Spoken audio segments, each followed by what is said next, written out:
Hello, I'm Chris Davis and welcome to my magical Halloween garden. If you're watching this, there's a really good chance you're an animal lover just like I am.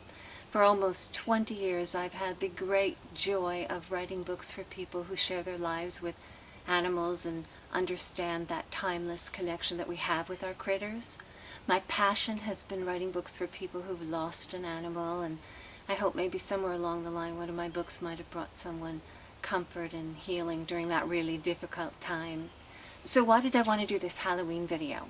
Well, my favorite belief about Halloween is that this is the time of the year when the veil between life and death is thin and spirits can cross over.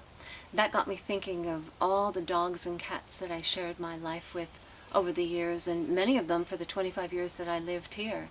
I was thinking of Martha, the dog who ultimately would inspire me to write my first book, For Every Dog an Angel, and start my writing career. I remember one night looking up the hill from my bedroom window and I saw Martha under the moonlight and she was dancing with some flamingos.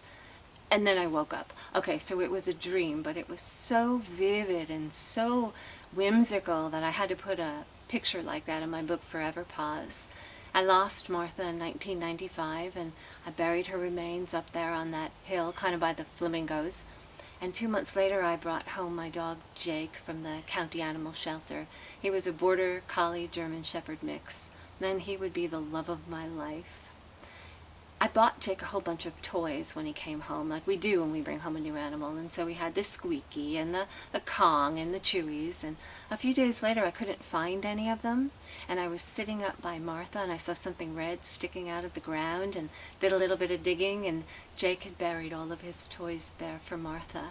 You know, that he could pick up her scent, well, that's not that hard to imagine. But that he buried his toys, that was a dog saying thank you. And somewhere out there I knew that he and Martha had met, and Martha had welcomed Jake home. A couple of years later, in 1998, I looked out my kitchen window right over there, and I saw Jake looking at something. His head was cocked to the side, and I had a really bad feeling about that.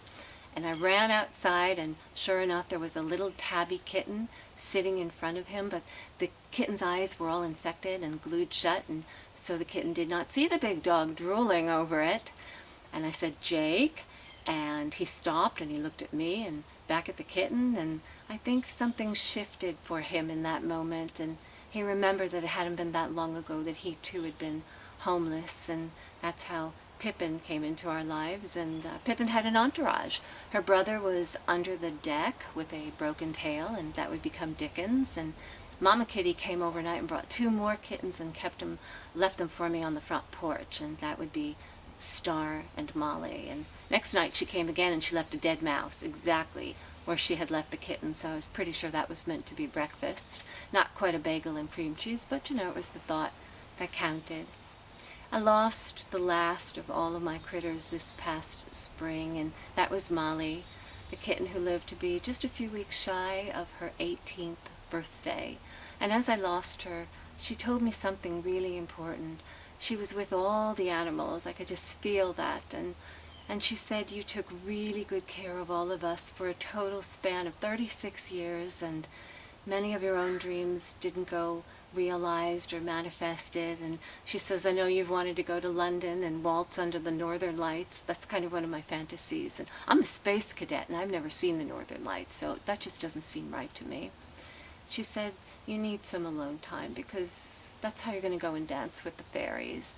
So take some time and don't worry, because even now," she told me, "that there's new animals that are beginning the journeys that will bring them to you, to me." But she said, "Not yet, not yet. You need a little bit of time." And of course, my animals have always been way smarter than me, and I could sense that she was right. But before I could go waltzing in London or anywhere else, I had to take care of this area where I'm sitting, because this had been a huge cat enclosure that I had built many years ago for the kitties, and it had fallen into disrepair and it really couldn't be fixed. So I had it torn out, and in trying to decide what I should do with the area, I mixed the kitties' ashes in with Jake's ashes, and I spread the ashes on the ground, just asking for guidance. And I knew that whatever I wanted to happen here, I wanted the bones and the fur and the beautiful hearts of my critters to be part of this ground too. And as soon as I did that, I heard that I should build this magical garden and make it a garden that not only celebrates the special animals that had been with me all these years, but the new magical creatures that were coming to me. So I now have a sword named Clarity and a dragon named Esme, and I even have a broom named Harry. Don't ask. It was a compromise.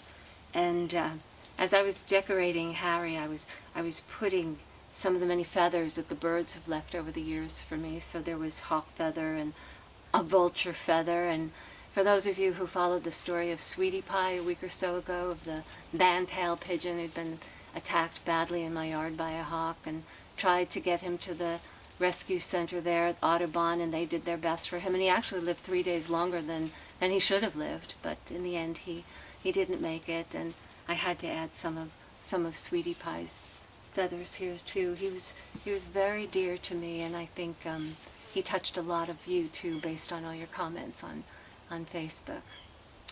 So I have felt very, very blessed in creating this garden, and if it calls to you, I hope you'll feel free to just hold it in your heart or visit it in your dreams. And if you have any spirit animals that are out flying around, especially tonight on Halloween, they are most welcome. I plan on doing more videos, so please feel free to get in touch with me and let me know if you have some ideas or subjects or topics you might want to hear chit-chatted about. Best way to reach me is through my website, which is lightheartedpress.com, and from there you can get to my Facebook page or to Twitter. And if we're already friends on Facebook, you know that I love engaging with my Facebook friends, because so many of them are animal lovers. And yes, the occasional dragon picture does get posted, but I've never seen a dragon picture that I didn't love. So I think it's time for me to go and dance with the fairies. Any of you want to come, you are all welcome to join me, and I bet you know how to get there, but just in case, it's second start at the right and straight on till morning. Thanks so much, and happy Halloween.